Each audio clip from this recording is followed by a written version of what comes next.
Immanuel Kant nació en Königsberg, en la Prusia Oriental, en 1724. Su filosofía representa la síntesis superadora de las corrientes empirista y racionalista que atraviesan la Edad Moderna. Entendió que la filosofía debía responder a tres preguntas básicas: ¿qué puedo conocer? ¿Qué debo hacer? ¿Y qué me es permitido esperar? Consideró que la metafísica es imposible como saber, pero irrenunciable como inquietud humana. De lectura difícil y a menudo árida, su obra no ha perdido vigencia y sigue siendo hoy ineludible para quien quiera avanzar en la reflexión filosófica.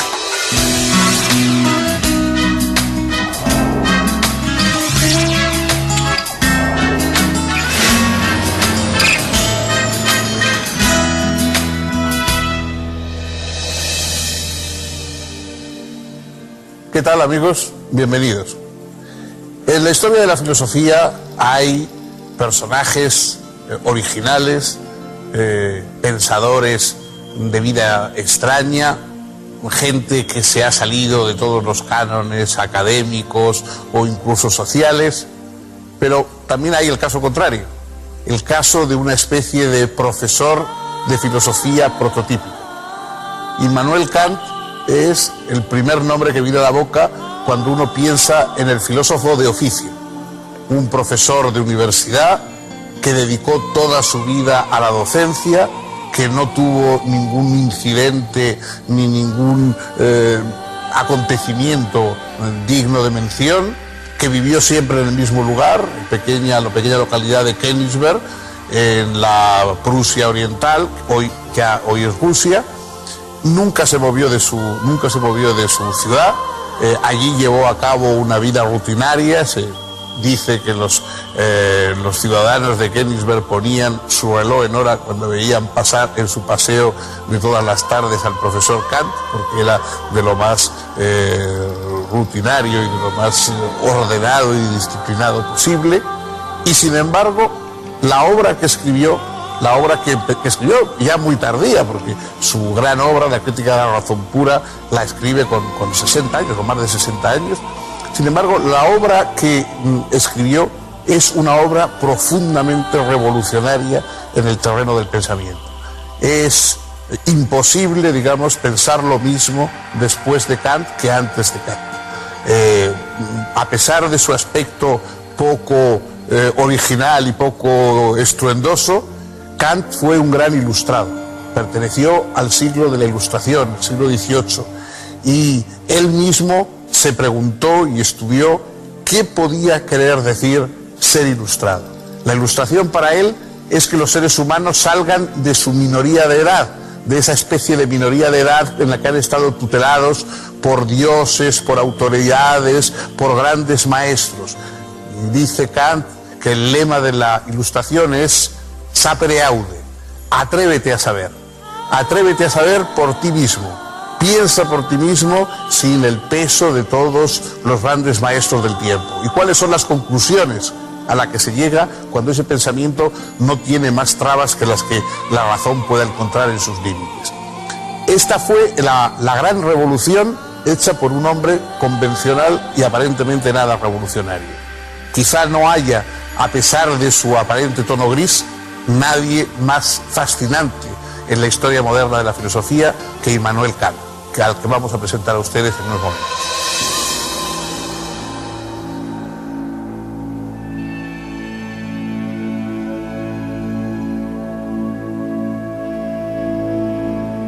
Immanuel Kant era de origen humilde.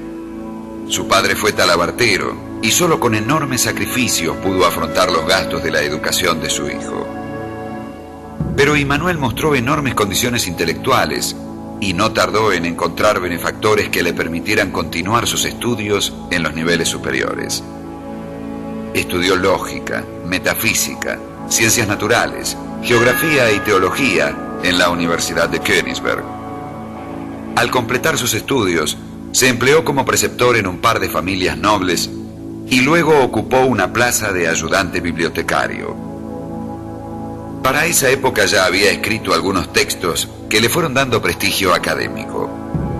Dictó un número enorme de cursos acerca de materias muy variadas. Era un profesor excelente, además de un lector voraz y apasionado. Sus escritos siguieron apareciendo y llamando la atención. En 1770 fue nombrado finalmente profesor ordinario de lógica y metafísica. 2 veces estuvo a punto de casarse, pero en ambos casos desistió a último momento. Gustaba decir que casarse era bueno y no casarse mejor. Temía que la vida matrimonial fuese causa de distracciones y quería dedicar todas sus fuerzas a la construcción de su obra. Su intensa actividad lo obligó a organizar cuidadosamente el horario de su jornada. Era un hombre metódico y de hábitos extremadamente rutinarios. En su cátedra, Kant exponía la sistematización oficial de la filosofía de su época. Sin embargo, estaba ya elaborando su propio sistema.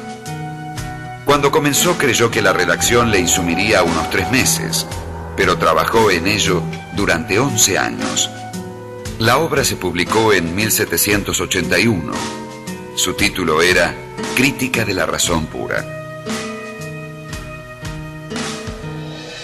Uno de los temas más debatidos en la filosofía a partir del comienzo de la modernidad es el si recibimos todo lo que sabemos, todo lo que podemos conocer, lo recibimos por medio de nuestros sentidos, o hay algún elemento innato en nosotros, hay algún elemento, digamos, que esté antes, previo a la aportación de los sentidos. Este ha sido el gran tema de debate. Los empiristas más o menos anglosajones como Locke, Hume, etcétera, optaban radicalmente por que todo nos venía como datos de la experiencia. Una línea como la de Leibniz, etcétera, pues sostenía que el entendimiento era previo de alguna forma también a los datos de los sentidos. Bueno, Kant establece a lo largo de su crítica de la razón pura un análisis magistral de la relación entre lo que recibimos por medio de los sentidos y lo que aportamos nosotros como estructura de ese material recibido por medio de los sentidos. Es decir, nosotros tenemos ya una organización mental, una organización de nuestras capacidades de comprensión que son alimentadas por lo que recibimos de los datos de los sentidos, pero esos datos tienen que configurarse de acuerdo con las condiciones de nuestra forma de conocer. Es verdad que no conocemos nada sin que los sentidos nos proporcionen datos experimentales, pero es verdad que esos datos experimentales reciben y se configuran de acuerdo con la propia organización de nuestra forma de conocer, que no tiene por qué ser exactamente la única posible. Es decir, piensa Kant, quizá nosotros no conozcamos nunca la realidad en sí, la cosa en sí, lo que él va a llamar el noúmeno. Es decir, ¿cómo son las cosas? Nosotros sabemos lo que las cosas a través de los sentidos nos dan para influir en nosotros y cómo organizamos ese material nosotros. Eso es lo que llamamos conocimiento. Conocimiento es la mezcla entre lo que dan los sentidos y lo que da nuestra estructura de conocimiento. Eso es lo que nosotros podemos saber. Más allá están las cosas que quizá pues, puedan ser vistas por una divinidad o por alguien por el estilo. Nosotros solo podemos ver lo que nuestros sentidos nos dejan ver. Lo mismo que hay sonidos o que hay luces que los humanos no podemos percibir, un perro puede percibir ultrasonidos que no podemos percibir nosotros, etcétera.